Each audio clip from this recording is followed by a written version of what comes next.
Top of mind mobil listrik di Indonesia, salah satunya itu adalah BYD ya teman-teman. Tapi kan emang line up-nya nggak cuma 1-2. Ada lumayan banyak nih hari ini line up-nya BYD, dari yang kecil sampai yang besar, dari yang ratus jutanya kecil sampai yang ratus jutanya lumayan besar. Nah, biar nggak bingung, kita lagi ada di IMS 2026. Kita liatin semua, kita ulas satu persatu. Sebenarnya line up BYD itu ada apa aja, harganya berapa, dan yang cocok sama kebutuhan teman-teman itu yang mana. Kita lihat satu-satu ya teman-teman, dari yang paling murah.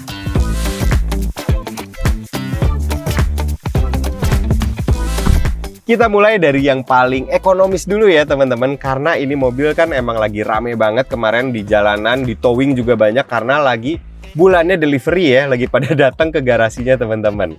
Nah, ini mobil memang cukup spektakuler untuk harganya, karena paling murah variannya itu nggak nyampe 200 juta. Sekarang itu update harganya di 199 juta, sementara untuk varian yang paling mahal adalah 235 juta. Yang membedakan memang ada beberapa fitur yang berbeda satu sama lain, tapi yang paling bold itu adalah perbedaan untuk si range-nya teman-teman. Untuk varian murah itu 300 km NEDC, sementara untuk varian mahal itu 380 km NEDC juga si catatan pengujiannya.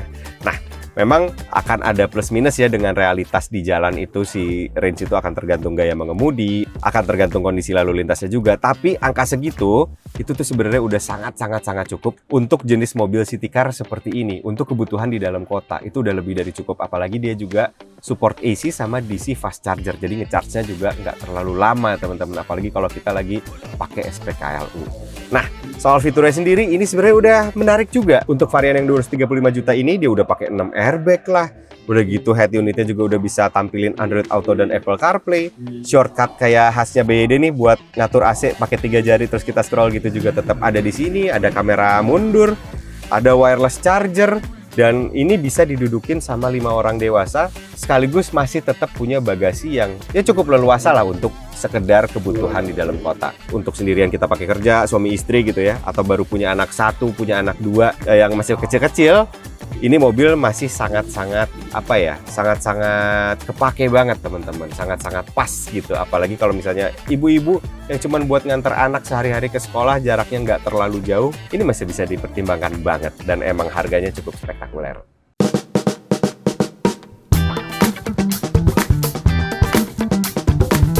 Lanjut lagi, ini adalah BYD Dolphin yang harganya tuh mulai 369 juta sampai 429 juta. Sebenarnya di range angka 300 jutaan sampai 400 jutaan, BYD itu punya beberapa line up.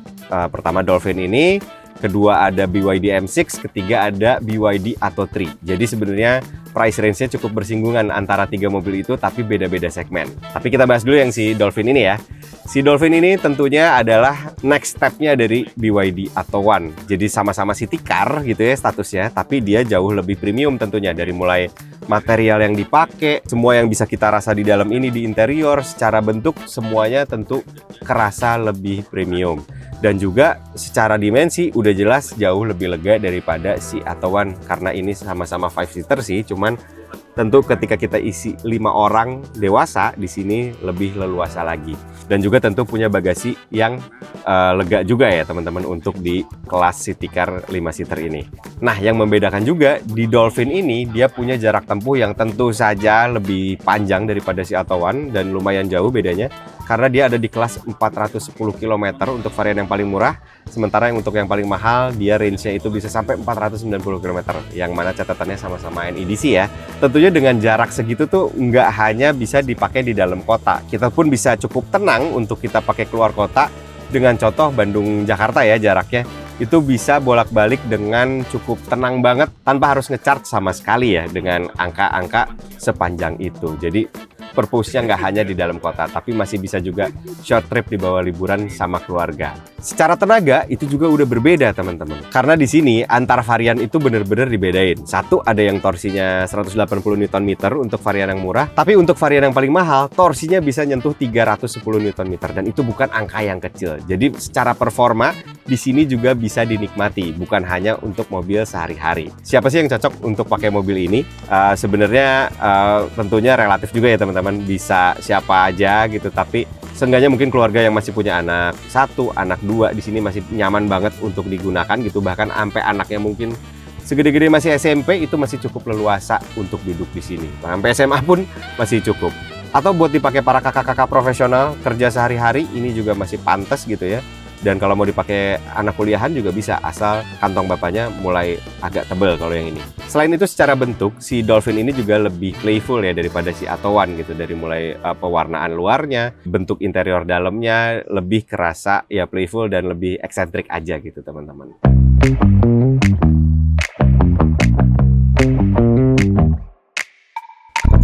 Masih di price range yang 300 jutaan sampai 400 jutaan, tapi ini udah beda spesies. Ini benar-benar sebuah EV pionir untuk keluarga ya teman-teman, karena wujudnya adalah MPV, yaitu BYD M6.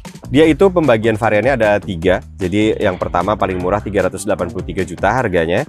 Sementara untuk yang range-nya lebih panjang itu harganya 423 juta. Sementara yang satu lagi adalah varian yang range panjang juga, tapi dengan opsi captain seat teman-teman. Jadi beda di opsi kursinya juga ya. Nah, karena pembagian variannya seperti itu, artinya mobil ini memang ada yang 7-seater, ada juga yang 6-seater karena pakai captain seat ya teman-teman. Sementara untuk spesifikasinya sendiri, karena ini mobil keluarga, tentunya dia juga punya daya jelajah yang cukup jauh. Karena di varian rendah pun itu dia diklaim bisa jalan 420 km NEDC, sementara yang versi long range-nya, yang panjangnya itu bisa 530 km NEDC. Jadi dia udah siap jalan jauh, siap juga di charge dengan durasi yang tidak terlalu lama, karena balik lagi ini support AC dan DC fast charger.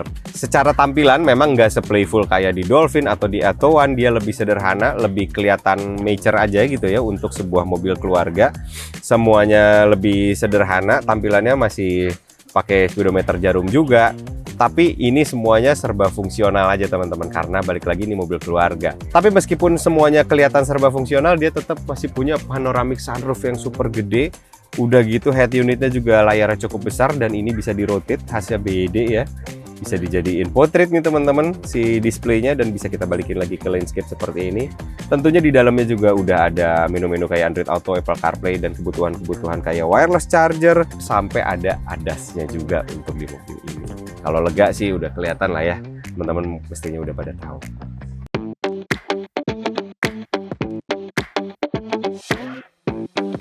Oke, kalau ini adalah segmen yang SUV 5-seater. Jadi BYD Atto3 ini juga anyway baru banget di IMS 2026 ini muncul varian yang baru. Jadi basisnya varian standar range, tapi namanya Advance Plus karena fitur-fiturnya itu setara kayak fitur-fitur yang ada di varian paling atasnya, teman-teman. Gitu. Jadi ada peleknya lebih gede, ada power tailgate, ada ADAS dan lain-lainnya. Gitu di versi yang mobil ini. Nah, untuk pembagian price range-nya itu si Atto3 ini dari 390 jutaan untuk yang paling murah. Terus yang varian paling baru ini 415 juta. Sementara yang paling mahal itu di 515 juta yang untuk long range-nya, teman-teman. Yang membedakan tentunya selain memang ada perbedaan fitur, ada juga perbedaan soal performanya sendiri. Yaitu kalau yang versi long range, jadi yang varian paling mahal dia punya jarak tempuh sampai 480 km NEDC, sementara untuk varian yang standard range ini, baik yang Advance Plus juga, dia itu jarak tempuhnya kurang lebih di 410 km NEDC. Ya udah cukup banget lah ya untuk range segitu. Panjangnya untuk dibawa keluar kota itu tenang gitu ya, untuk kita ngelakuin charging juga dia support AC dan DC fast charger. Jadi ya range-range yang udah masuk standar apa ya, standar tenang lah ya untuk di Indonesia ini. Tapi secara tenaga sebenarnya baik tenaga horsepowernya dan torsinya itu kurang lebih angkanya pada sama semua. Nah, tentunya di Atto3 ini cukup menarik karena bentuknya SUV 5-seater atau mungkin crossover gitu ya sebutan sekarangnya, tapi dimensinya cukup leluasa gitu ya. Walaupun dia hanya 5 kursi tapi bisa didudukin dengan nyaman oleh 5 orang dewasa, headroomnya lega, joknya besar-besar, enak, pada suportif. Terus secara bentuk juga cukup mengikuti zaman sekarang gitu ya. Dan secara desain interior memang itu lebih playful di dalamnya. Jadi kayak kisi-kisi AC-nya unik gitu, playful banget. Si handle pintunya juga unik, ada senar-senaran segala di bawah. Jadi memang mobil ini cukup eksperimental juga untuk nuansa di dalamnya gitu. Mungkin di sini teman-teman yang udah berkeluarga, anaknya udah gede-gede, ini juga masih bisa kepake banget. Atau biasanya ini mobil kesukaan mamah-mamah juga, atau para suami-suami muda gitu, karena bentuknya SUV dan sangat-sangat stylish.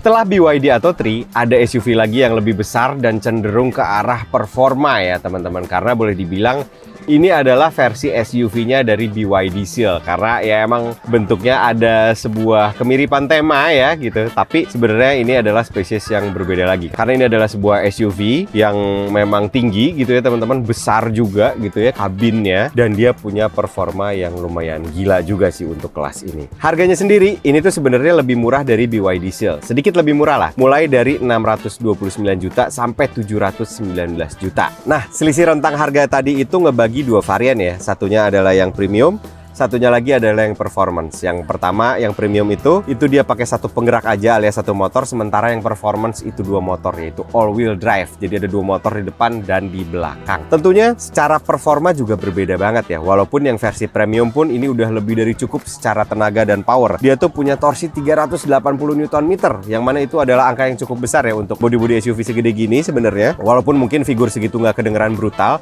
tapi angka yang udah kehitung besar. Dan dia juga punya klaim akselerasi yang cukup singkat, yaitu 6,7 detik untuk versi yang paling murah, dan range-nya juga cukup panjang, yaitu 567 km NEDC. Sementara untuk versi yang performance ini lebih gokil lagi, udah jelas dia all wheel drive ya, dengan klaim torsi 690 Nm. Itu angka yang gede banget sih, makanya klaim akselerasinya juga bisa dibilang 4,5 detik. Kurang lebih itu angka yang mirip sama klaimnya di BYD Seal yang sebuah sedan, tapi ini dikemas di dalam sebuah SUV. Bayangin aja, gila ya. Nah, terus soal range-nya sendiri, memang kalau udah di versi performance ini justru lebih kecil ya, tapi nggak terlalu jauh kok selisihnya. Masih di 542 km NEDC. Nah, selain itu tentunya di mobil ini punya eksekusi yang lebih premium lagi, lebih kerasa mewah dan berkualitas lagi dengan material yang dipakai. Ini banyak yang kerasa kayak semacam bludru gitu. Ada juga yang dibungkus sama kulit-kulit gitu.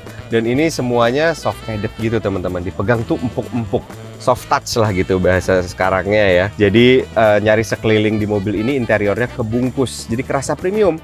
Terus setirnya juga bagus, 4 palang kayak setir SUV banget gitu ya. Selain itu juga layar instrumennya juga kelihatan kayak integrated, walaupun sebenarnya ini kepisah ya sama layar head unitnya. Tapi anyway, si layar head unit ini juga cukup besar, tentunya bisa di rotate juga, dan fungsinya udah banyak banget di dalam sini. Kita kayaknya udah nggak perlu disebutin satu-satu lagi, karena dari mulai fitur-fitur koneksi smartphone, udah gitu ADAS-nya itu udah lengkap banget semuanya, dan ini bisa didudukin oleh berlima dengan leluasa, dengan headroom yang banyak, dengan masih punya panoramic sunroof. Jadi ini mobil nggak aneh kalau banyak yang mau ya teman-teman, karena performanya gila, harga berbanding rasio performanya juga ketemu banget, dan build quality sama yang didapat memang relatif sangat menarik.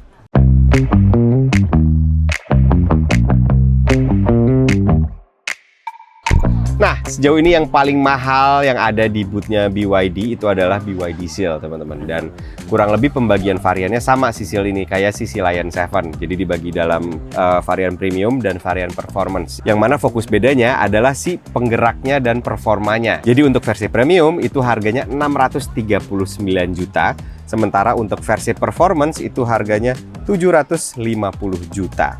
Nah, itu yang paling beda tentunya soal performa ya. Tadi yang single motor di versi premium ini punya torsi 360 Nm, sementara klaim akselerasinya itu di 5,9 detik. Itu sebenarnya masih tetap figur angka yang membuat mobil ini adalah salah satu sedan performa gitu ya. Tetap kenceng gitu teman-teman untuk angka torsi segitu. Tenaganya besar lah. Terus secara jarak tempuh juga, karena ini versi yang single motor gitu ya, lebih nyantai tenaganya. Dia punya range klaim yang cukup jauh gitu, di 650 km NEDC, yang mana kalau misalnya kita bayangin angka segitu untuk bolak-balik Jakarta Semarang nggak worry ya harusnya. Sementara untuk yang versi performance itu dia punya torsi yang nyaris 2 kali lipat lebih gede, yaitu 670 Nm.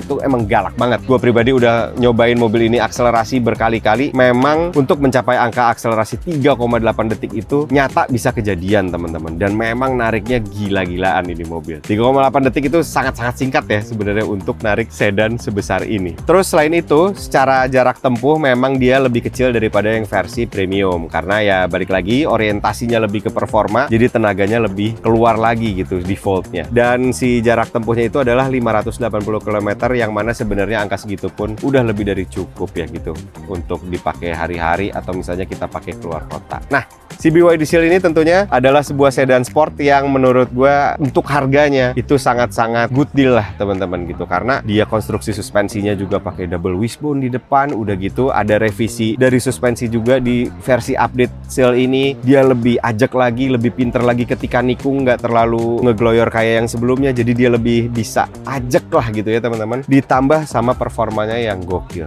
Jadi ini sebuah sedan full size sport gitu ya, rasanya duduknya bisa rendah juga dan masih bisa bawa keluarga karena di belakang duduknya masih cukup nyaman. Fiturnya juga lengkap, tentu ini bisa diputar-putar juga ya, bisa di-rotate, dan di sini juga unik nih, ada fitur yang mana si AC itu bisa swing teman-teman, jadi kayak di mobil zaman dulu kalau teman-teman ingat. Dengan line up yang hari ini rentangnya semakin luas, cukup nunjukin bahwa mobil listrik bukan hal yang melulu eksklusif lagi, melainkan semakin dekat dan memenuhi kebutuhan masyarakat.